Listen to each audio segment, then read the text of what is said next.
తిరిగి BCN news కి స్వాగతం.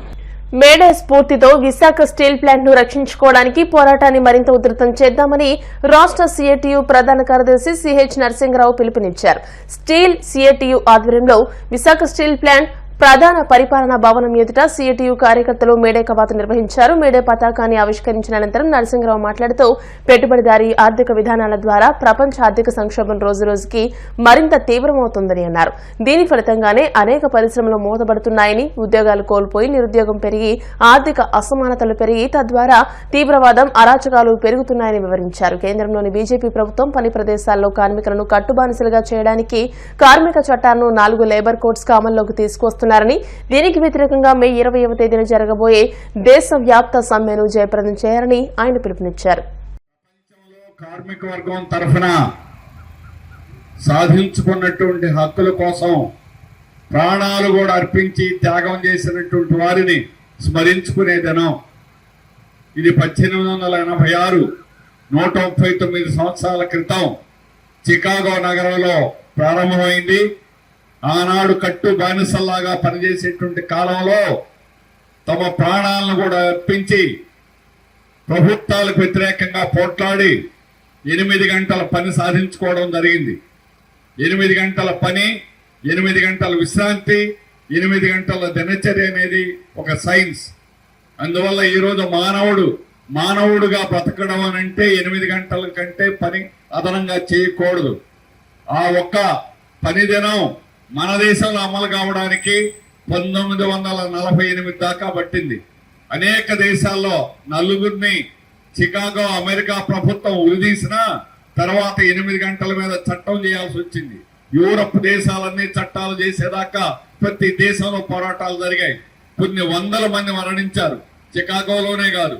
తర్వాత ఈ రోజు మనకున్న ప్రతి ఒక్క హక్కు, కనీస వేతనం కానీ, బోనస్ కానీ, ద్వైపాక్షిక ఒప్పందాలు గాని, అలాగే పారిశ్రామిక వివాదం గాని, సమ్మె హక్కు గాని, ప్రతి ఒక్క హక్కు వెనక ఒక మహత్తరమైనటువంటి పోరాటాలు జరిగాయి.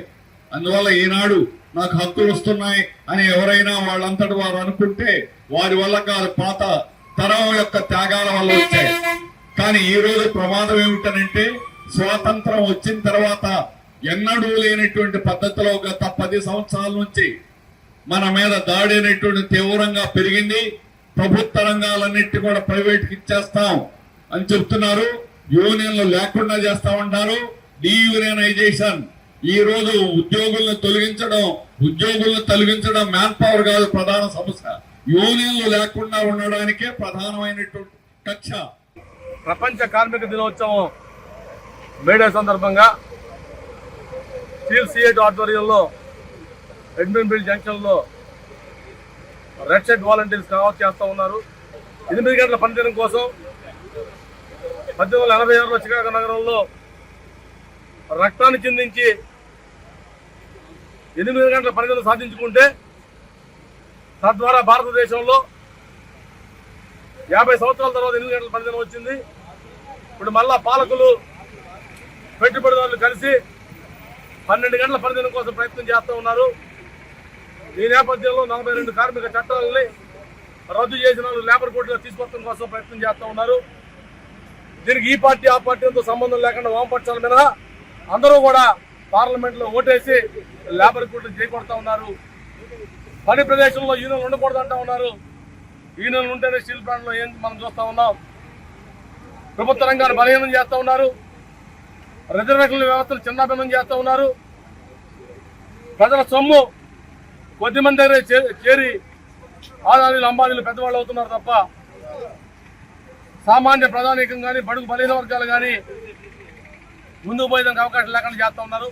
తిరుపతి జిల్లా గూడూరు పట్టణంలో సిపిఐ జాతీయ కార్యదర్శి నారాయణ పర్యటించారు. ఈ సందర్భంగా ఆయన మాట్లాడుతూ 10 సంవత్సరాల క్రితం ప్రధాని మోడీ రాజధానికి శంకుస్థాపన చేసి వెళ్లారని, గడిచిన 10 సంవత్సరాల్లో రాజధాని నిర్మాణానికి ఎటువంటి నిధులు ఇవ్వలేదని అన్నారు. దీనిపై అప్పటి ముఖ్యమంత్రి చంద్రబాబు, తర్వాత వచ్చిన జగన్మోహన్ రెడ్డి నిధుల గురించి ఎందుకు మాట్లాడలేదని ప్రశ్నించారు.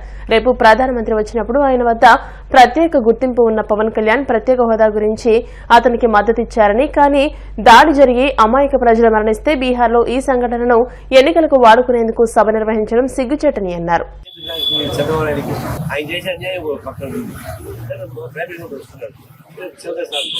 ఆయన ప్రతి రాజధానికి డబ్బులు ఇవ్వాలి. కొత్తగా ఏర్పడిన రాష్ట్రానికి కేంద్ర ప్రభుత్వం డబ్బులు ఇవ్వాలి. కానీ ఆయన అప్పు ఇప్పించారు చెప్తే ఆయన డబ్బులు ఇవ్వాలి. కేంద్ర ప్రభుత్వం ఆ అప్పు ఇచ్చినాకే ఈ సంఘటన ముందుకుంటున్నారు. ఉద్యోగాలకు ఇచ్చారు. ఎప్పుడైనా సరే ప్రత్యేక హోదా ఇస్తారని చెప్పాలి. ప్రత్యేక హోదా అనేది మనకి పార్లమెంట్ అంగీకరించేటువంటి అంశం. విభజన చట్టంలో ప్రత్యేక హోదా ఉంది. 5 ఏళ్ళు పాటిస్తాను చెప్పారు. ఆనాడు ప్రతిపక్షం వెంకయ్య నాయుడు గారు 5 ఏళ్ళు సరిపోదు, 10 ఏళ్ళు డిమాండ్ చేశారు. ఆ తర్వాత వెంకయ్య నాయుడు రాష్ట్రం అంతా తిరిగి పాలాలు చేపట్టారు. చంద్రబాబు నాయుడు అప్పుడు ఇప్పుడు అక్కడ రోజు పడిపోయింది. ఇప్పుడైనా అడగండి ప్రత్యేక ఏంటంటే అదేమంటాడు, మేము డబ్బులు ఇస్తాం కదా ఏంటంటాడు. ప్రత్యేక హోదా చెప్పిస్తే ఆటోమేటిక్ గా దాంతో అభివృద్ధి అవుతుంది. ఎవరు రాజదర్శనం లేకుండా దానికి సంబంధించిన ప్రిన్సిపల్స్ ఉన్నాయి, సూత్రాలు ఉన్నాయి. జస్ట్ ప్రత్యేక హోదా ఇస్తున్న మాట చెప్పేస్తే దాని పాటిగా అభివృద్ధి కాలానికి ఉపయోగపడే అనేక రైతులు వస్తాయి. పిచ్చాన్ని చేసి ఏం చెప్పి మోడీ అనుకోరాకల్లా వరల్డ్ బ్యాంక్ అనుకోరాక. రెండోదంటే దీనికి స్వయం సమృద్ధికి ఉపయోగపడే క్యాపిటల్ దాని డెవలప్మెంట్ మనం క్యాపిటల్ కాబట్టి ప్రైమ్ మినిస్టర్ సహాయం లేకపోయినా కట్టుకోవచ్చు. ప్రత్యేకమైన ఎందుకంటే రేపు యువత వచ్చినప్పుడు రాష్ట్రానికి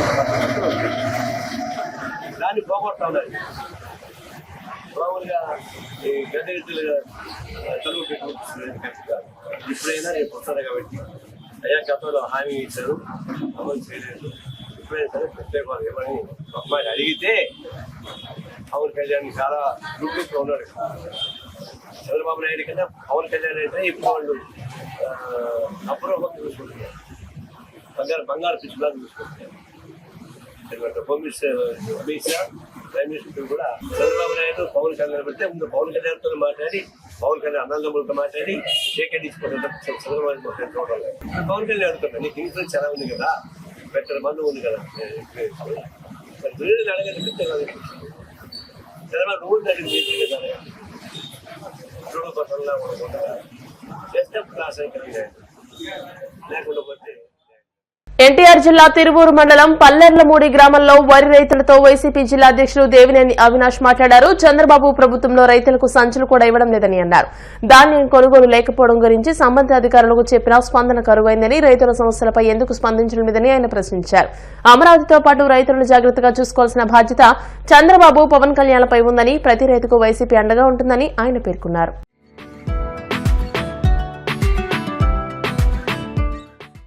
మరి ముఖ్యంగా ఎన్టీఆర్ జిల్లాలో ఎక్కువ శాతం ప్యాడీగానే ఉండి పండించే ప్రాంతం తిరువూరు నియోజకవర్గం. రోడ్డు మీద మొత్తం గార ధాన్యం అంతా గార రోడ్డు మీద పోసి రైతులు అనేక ఇబ్బందులు. అంటే ఒకసారి వాళ్ళందరూ బాధ వింటుంటే నిజంగా మా అందరి గారు చాలా బాధగా ఉంది. దాదాపుగా రైతాంగం అంతా గార కన్నీళ్ళు పెట్టినవి. ఒక పక్క మిర్చి రైతులు కానివ్వండి, ధాన్యం కానివ్వండి, ప్రతి ఒక్కరి గారు ఈరోజు చంద్రబాబు నాయుడు ప్రభుత్వంలో, కూటమి ప్రభుత్వంలో అన్యాయం గురవుతుంది. ఈరోజు గోన్ సంచి ఇవ్వకుండా, రోడ్డు మీద పోసిన ఏదైతే ధాన్యం ఉందో దానికి సంబంధించి గోన్ సంచి ఇవ్వకుండా, ఒకవేళ ఇచ్చిన దాంట్లో కూడా తెలుగుదేశం పార్టీకి సంబంధించిన నాయకులు, కార్యకర్తలకు ఇచ్చే విధంగా ఈరోజు కూటమి ప్రభుత్వం ముందుకెళ్తారు.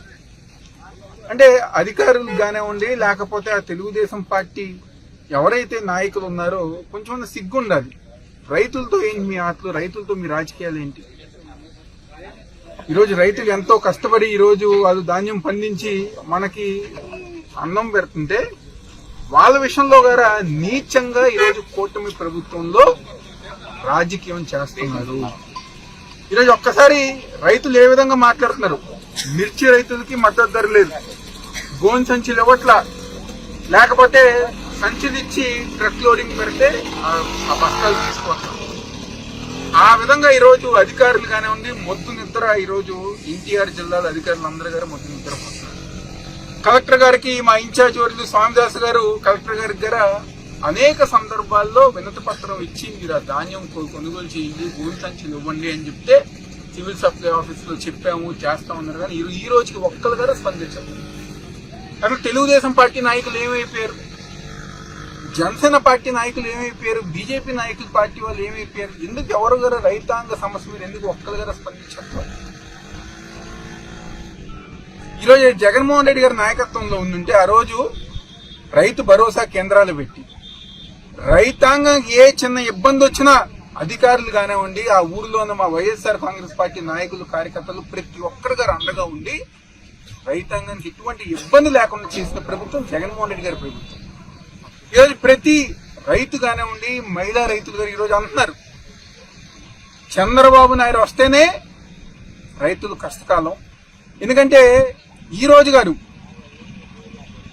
99 నుంచి గారు చంద్రబాబు నాయుడు నినాదం ఒకటే, వ్యవసాయం దండగా. ఇదే అతని నినాదం. ఈ రోజుకి అదే విధంగా ముందుకెళ్తున్నారు. కానీ రైతులకి న్యాయం చేయాలని చెప్పిన ఒక ఉద్దేశం చంద్రబాబు నాయుడుకి లేదు. మద్దతు ధర యువతల ఈరోజు వాళ్ళు కళ్ళను నీళ్లు పెట్టుకుంటున్నారు.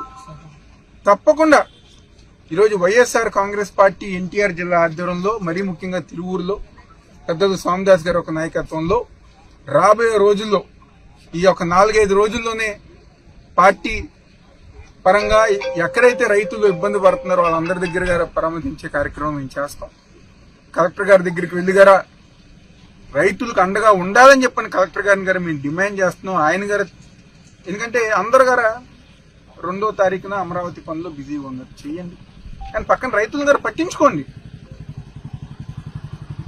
మీరు అమరావతితో పాటు దయచేసి ఇబ్బంది పడుతున్నా బాధపడుతున్న రైతుల గారు పట్టించుకోవాలని చెప్పని ఈరోజు కలెక్టర్ గారిని, లేకపోతే పైన ఉన్న సీఎం చంద్రబాబు నాయుడిని, డిప్యూటీ సీఎం పవన్ కళ్యాణ్ ప్రతి ఒక్కరి గారు. వార్తలు ముగించే ముందు ముఖ్యాంశాలు మరోసారి. బుడమేరకు సమాంతరంగా మరొక ఛానల్ అభివృద్ధి చేయడానికి ప్రణాళికలు రూపొందించాలి, అధికారులకు మంత్రి నిమ్మల రామానాయుడు ఆదేశాలు.